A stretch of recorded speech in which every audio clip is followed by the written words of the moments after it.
Hello అందరికీ welcome to my channel. ఈ వీడియోని చివరి వరకు చూడండి. ఇంట్లోనే ఈజీగా చేసుకునే పాలకూర కర్రీని ఏ విధంగా చేసుకోవాలో చూపించబోతున్నాను. ముందుగా స్టవ్ వెలిగించి ఒక గిన్నె పెట్టుకోండి.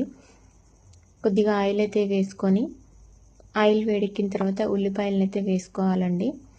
వేసుకొని కొద్దిగా సాల్ట్ కూడా వేసి మంచిగా మగ్గించుకోవాలండి. ఈ విధంగా మగ్గేటప్పుడే కొద్దిగా పసుపు కూడా వేసుకొని మంచిగా కలుపుకొని ఉల్లిపాయలు మగ్గేంత వరకు వేయించుకోవాలండి.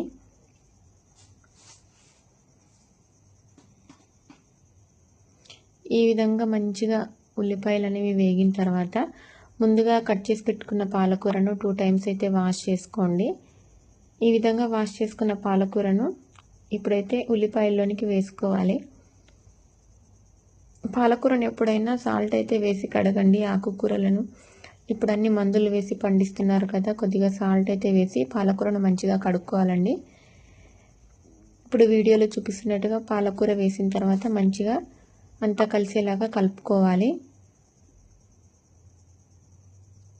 ఈ విధంగా కలుపుకున్న తర్వాత మూత పెట్టుకొని అయితే కాసేపు మగ్గించుకోవాలండి.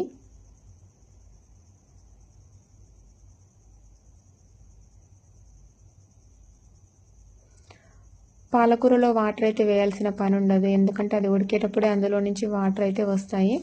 దాంతోనే ఆకంతా ఉడికిపోతుందన్నమాట. మధ్యలో మధ్యలో మూత తీసైతే కలుపుతూ ఉండండి, ఎందుకంటే మళ్ళీ మాడిపోతుంది.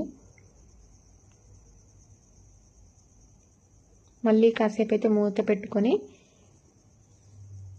మళ్ళీ ఆకుకూర ఉడికిందానికి ఉంచుకోవాలండి. ఈ విధంగా ఉడికిన దాంట్లోకి అయితే కారం అయితే వేసుకోవాలండి.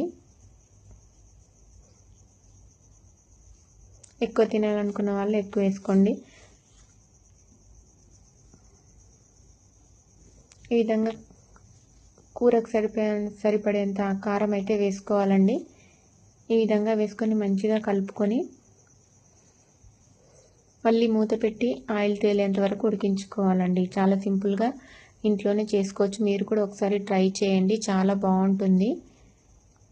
చాలామంది మసాలాలు వేసి అన్నీ వేసి చేస్తూ ఉంటారు. ఒకసారి మీరు కూడా ఈ విధంగా ట్రై అయితే చేయండి, చాలా బాగుంటుంది. ఇంతేనండి పాలకూర కర్రీ. ఈ వీడియో కనుక మీకు నచ్చినట్లయితే లైక్ చేయండి, షేర్ చేయండి, సబ్స్క్రైబ్ చేసుకోండి. ఫైనల్గా అయితే ఈ విధంగా ఉందండి కర్రీ.